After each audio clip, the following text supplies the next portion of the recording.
Hello, Biology 1620. This is part 2 out of 4 parts on the Biomes and Global Ecology lecture. Previously, we were talking about biomes and responses of biomes to temperature change. And let's think about one of these biomes in particular, the tundra. So the tundra is in this far corner, very cold, very dry. These are only found in the most northern or most southern parts, and mostly just the northern parts because there really isn't much land in the southern parts of the world. Antarctica is far too cold to have any tundra, I believe. And so we're really talking about the Arctic, and we're talking about northern Canada, northern Asia, a little bit of northern Europe. And the thing that characterizes tundra is permafrost. So permafrost is permanently frozen soil. Permafrost, permafrozen. So this is just soil that's cold, in fact, frozen.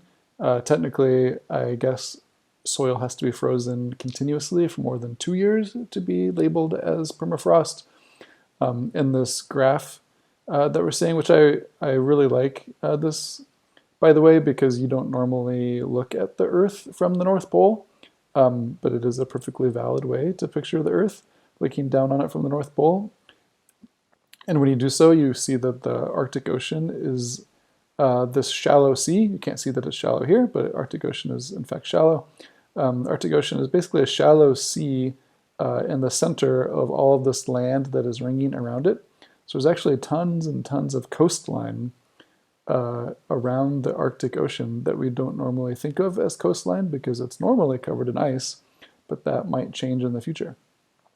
But anyway, you can see in this graph that different shades of pink and purple are indicating different kinds of permafrost. So the dark purple is the proper permafrost that is continuously frozen for multiple years. That is obviously further north. And as you go further south, you get discontinuous permafrost, or permafrost that is interrupted by non-frozen soil, sporadic, which I guess is a little less than discontinuous, and isolated permafrost, places where you get permafrost, but it's not a whole big patch of land. Some of the soil has been frozen for actually millions of years. So on a geological timescale, it has remained frozen. Permafrost makes up about 20% of the world's land surface. So there's actually a lot of land up here near the Arctic Ocean. 20% is permafrost of all of the world's land. But 50% of all of the world's soil carbon is stored in permafrost. And that's because the permafrost just stores the carbon really well, and so it just kind of sits there in the freezer and doesn't do much. Here is a photo of permafrost looking at a cross-section. So people have dug a hole. So here's the top, here's a little bit of grassy stuff on the surface. Here's kind of what you normally think of as soil, and in this particular case, the soil at the surface is what they call active. So it's not frozen, it's relatively normal soil. But then when you get down below the normal soil layer, here's this big chunk of ice. Surrounding this ice wedge is soil, but the soil is frozen. So all the rest of this is permafrost, frozen soil underneath the active soil. So as the world warms, the way it actually manifests in tundra is that this active layer of soil, where here is indicated with this these diagonal lines, this layer of active soil extends downward.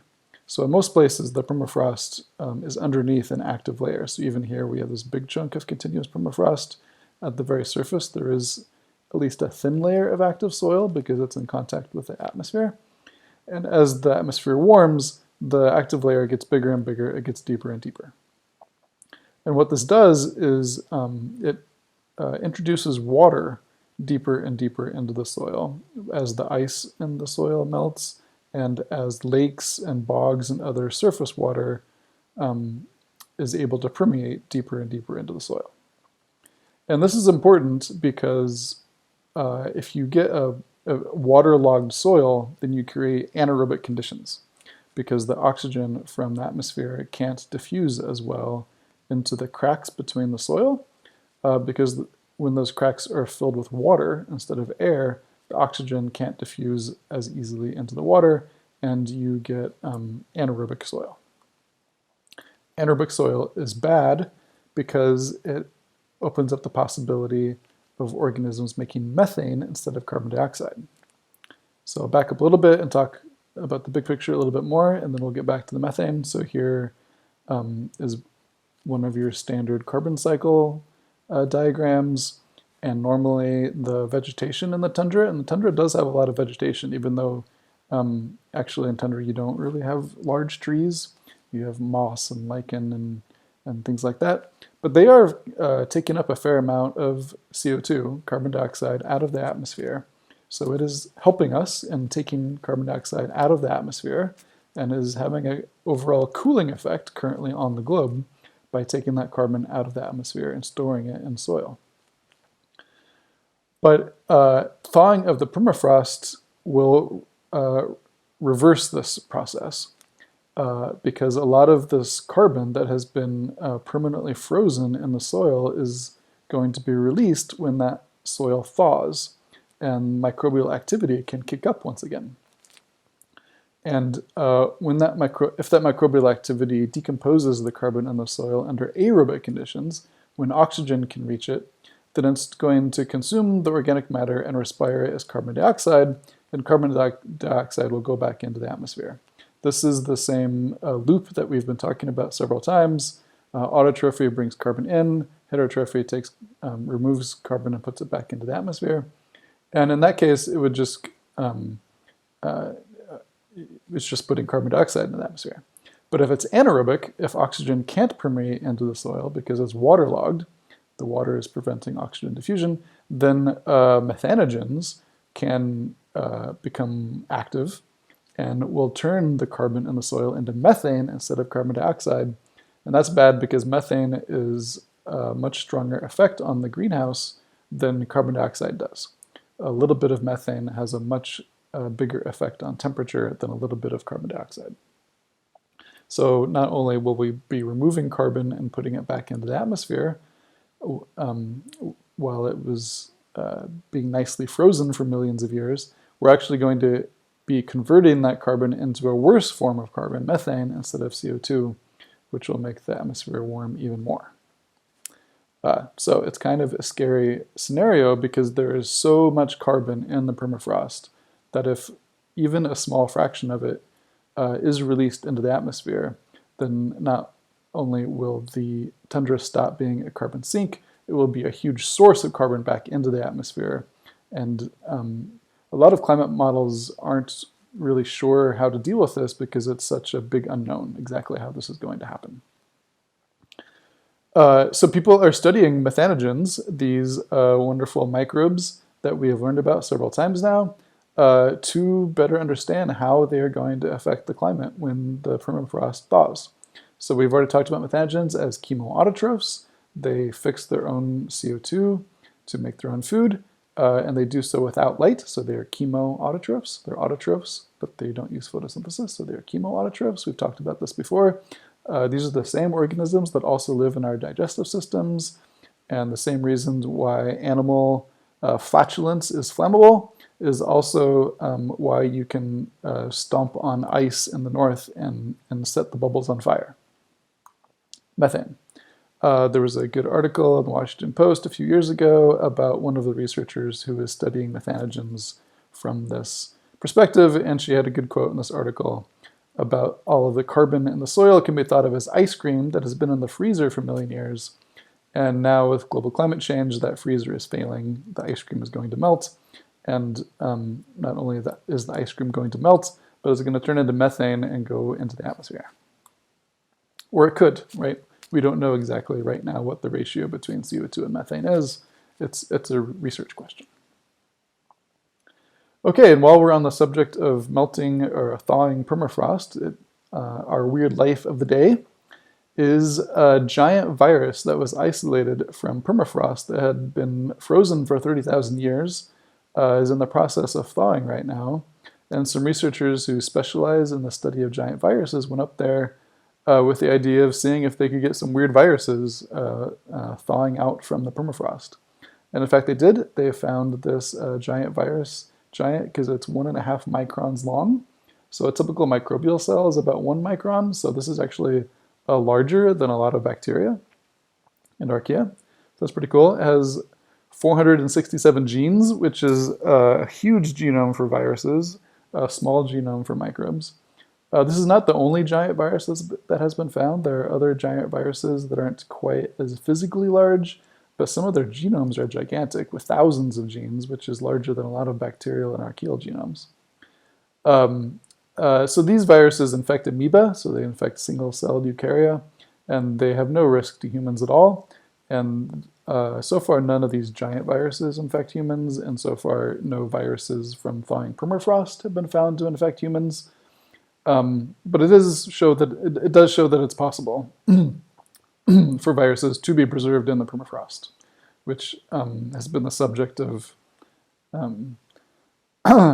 disaster type science fiction stories, which I don't know, may or may not be science fiction in the near future. There's a really cool Radiolab podcast about these giant viruses, which I highly recommend if you want to hear more about giant viruses and how they may be kind of a transition between the viral world and the cellular world. And while we're on the subject of viruses, I thought I would take a moment to talk about the diversity of viruses, because I think viruses are very much on all of our minds right now. This is why I'm recording this lecture. I had prepared a kind of a part of a lecture on the diversity of viruses during my diversity of microbes lecture, and I cut it for time, so I'm resurrecting some of those slides now. Here is one of my favorite diagrams that summarizes the incredible diversity of viruses. This is not for studying. You don't need to learn all these mechanisms of how viruses replicate. It's just being shown here to show the incredible diversity. So there are RNA viruses shown here. There are DNA viruses shown here. Within the RNA viruses, there are single-stranded and double-stranded RNA viruses. Yeah, you can have double-stranded RNA. Isn't that pretty wild? There are retroviruses that have RNA genomes and reverse transcribe them into DNA inside the cell. Within the DNA viruses, there are single-stranded DNA viruses, as well as the normal double-stranded DNA viruses, which is pretty wild. So basically, every way that viruses could possibly be different, they are. And this diagram is also showing which kinds of organisms that viruses infect. So, and the sizes of the organisms reflect how many viruses reflect those animals, infect those organisms. So here, positive-stranded RNA viruses like coronaviruses and rhinoviruses, which cause the common cold, are very commonly infecting animals, not so much bacteria and archaea for some reason. Double-stranded DNA viruses are very common and infect basically everybody, but not so much plants for some strange reason. Retroid RNA viruses like HIV for some reason only infect animals and maybe fungi, and not bacteria or plants, which again, kind of odd. And some of these patterns might just be because we haven't found them yet and they really are out there. And for obvious reasons, I did want to point out that coronaviruses and rhinoviruses are both positive-stranded RNA viruses. That is, that their genome is basically a messenger RNA, and so that it can immediately be translated into a protein as soon as it infects the cell. Although within the positive-stranded RNA viruses, there is quite a diversity, and the coronaviruses and rhinoviruses are actually different subgroups within the positive-stranded RNA viruses. And the flu virus is a negative-stranded RNA virus. So it's also an RNA virus, but it is negative strand, which means that it is the complement of a messenger RNA. So it actually has to be converted into another strand of RNA before it can be translated. So it has a very different replication cycle than the coronavirus, which is a very technical molecular biology thing that we don't need to get into in this class, except to point out that it is actually a completely different type of virus than the coronavirus. They may have similar symptoms, and I'm sure that you've heard and read about similarities and differences between coronaviruses and influenza viruses, but I thought in the context of this course, I would point out that they are different classifications of virus and have very different mechanisms and genomes. And then the big picture that I want to point out here is that viruses are so different from each other that they actually don't share very many, and some of them they share 0 homologous traits. That is, there is no single gene or no single feature, no single trait that you can use to bring all viruses together. So we can make a tree of all life using the gene that encodes a subunit of the ribosome, right? We've talked about how Carl Woese discovered the 3 domains by making one giant tree of life using a single gene, because that single gene for the ribosome is found in all life forms, not including viruses. And there is no such gene for viruses. Viruses do not have ribosomes, and so they can't be included in that one big tree of life that we always use. And they don't have any other gene that is common between all of them, among all of them. Each group of virus may or may not have a gene or a set of genes that you can use to make a tree for that one group of viruses, but you can't make one tree for all viruses because there is no one trait that they all share. They have no homologous traits. That also means that it may be that all of these things that we use the word virus to describe might actually be different things with different origins. These viruses may actually have a completely different evolutionary origin than these viruses. We actually don't know if there's any real evolutionary link among all of the viruses. They may have very different origins from each other, and in the future we may actually invent different words to describe different types of viruses. Another way of saying this, by the way, is that they are not monophyletic, which is kind of trivial because you can't even put them on the same tree, and therefore they definitely can't be monophyletic. The practical consequence of all of this is that this is why the design of vaccines and antiviral drugs is challenging, because every virus is different. So antibiotics are useful because they are generally effective on many different kinds of bacteria, some more than others, but in general, if you have the antibiotics target ribosomes and protein synthesis and things that all bacteria have to do, and there is no such thing for viruses. There is no one thing that we can target, and so every virus you have to come up with a different strategy. And that's the practical reason why viruses are so annoying, to put it mildly. All right, that's part 2. Please contact me if you have any questions about any of this. We're still working out exactly the best way to do question and answer, but send me your questions however you want, and we'll work out the details. That's the end of part 2. Part 3 will be a separate recording. Look for that posted separately online.